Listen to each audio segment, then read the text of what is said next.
Assalamualaikum warahmatullahi wabarakatuh anak-anak. Waalaikumsalam warahmatullahi wabarakatuh. Bagaimana kabarnya? Alhamdulillah.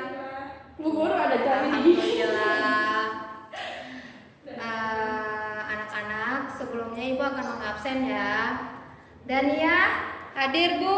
Intan Mardiani. Hadir Bu. Ada yang tidak hadir hari ini? Ada Bu. Siapa? Hasan. Oh iya. Nah, hari ini kita akan mempelajari materi tentang haji. Sebelumnya mari kita berdoa. Berdoa dimulai. Amin. Oke anak-anak, haji itu berasal dari kata al-hajjah yang berarti berziarah, bermaksud, menyengaja dan mengunjungi tempat tertentu yang diagungkan. Sedangkan menurut istilah yaitu menyengaja mengunjungi Ka'bah untuk mengerjakan ibadah yang meliputi tawaf, sa'i, wukuf dan ibadah-ibadah lainnya untuk memenuhi perintah Allah Subhanahu wa taala dan mengharapkan keridhoannya dalam waktu yang telah ditentukan. Nah, terus ada yang tahu nggak hukum haji itu apa? Anak-anak ada yang tahu? Nah, hukum haji itu wajib ain, jadi harus dikerjakan sendiri. Nah, yang dimana dalil Al-Qur'annya itu dalam penggalan ayat surah Al-Imran ayat 97 yang berbunyi Bismillahirrahmanirrahim. Walillahi 'alan nasi hajjul baiti man istata'a ilaihi sabila wa man kafara fa innallaha ghaniyyun 'anil 'alamin. Yang artinya yaitu mengerjakan haji yaitu kewajiban bagi setiap manusia terhadap perintah Allah Subhanahu wa taala, yaitu bagi orang-orang yang sanggup mengadakan perjalanan ke Baitullah. Nah, ada yang tahu syarat haji? Nah, selanjutnya yaitu syarat haji. Nah, syarat haji itu ada 5 ya anak. Yang pertama, beragama Islam. Jadi orang-orang Kristen itu nggak bisa dia naik haji. Nah, harus beragama Islam. Yang kedua, berakal. Nah, kalau orang gila itu nggak bisa itu naik haji. Nah, yang ketiga itu balik. Nah, balik ini yaitu untuk yang udah mencukup dewasa, anak yang udah cukup dewasa. Nah, yang keempat yaitu merdeka.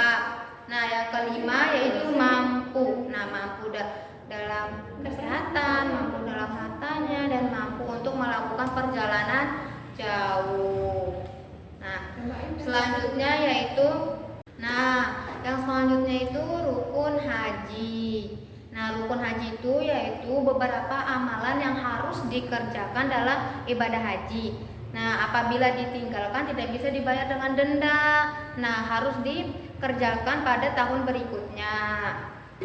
Nah, rukun haji itu ada 6. Yang pertama itu ihram. Nah, ihram itu berniat untuk mengerjakan ibadah haji. Nah, yang kedua itu wukuf di padang Arafah. Nah, wukuf di padang Arafah itu ada waktunya. Waktunya itu mulai tergelincirnya matahari pada tanggal 9 Zulhijjah sampai terbitnya fajar pada tanggal 10 Zulhijjah. Nah, kalau di padang Arafah itu kita harus banyak-banyak berzikir, berdoa, dan membaca ayat Al-Quran. Nah, selanjutnya itu tawaf. Nah, tawaf itu berkeliling Ka'bah sebanyak 7 kali putaran. Nah, terus itu yang keempat itu yaitu sa'i. Nah, sa'i itu berlari-lari kecil antara Bukit Sofa dan Marwah. Nah, terus itu yang kelima itu tahalul. Tahalul itu tahalul, anak-anak tahalul. Tahalul itu menggunting atau mencukur rambut paling banyak tuh 3 helai rambut. Nah, selanjutnya yang keenam, tertib. Nah, tertib itu harus dikerjakan secara berurutan. Nah, anak-anak, sampai di sini materi yang Ibu jelaskan. Selanjutnya minggu depan kita akan praktek haji, anak-anak. Jangan lupa untuk dibaca kembali ya di buku paketnya tentang haji. Ya, dulu. Ya. Ketua kelas pimpin untuk berdoa. Siap. Siap berdoa. Amin. Wassalamualaikum warahmatullahi wabarakatuh.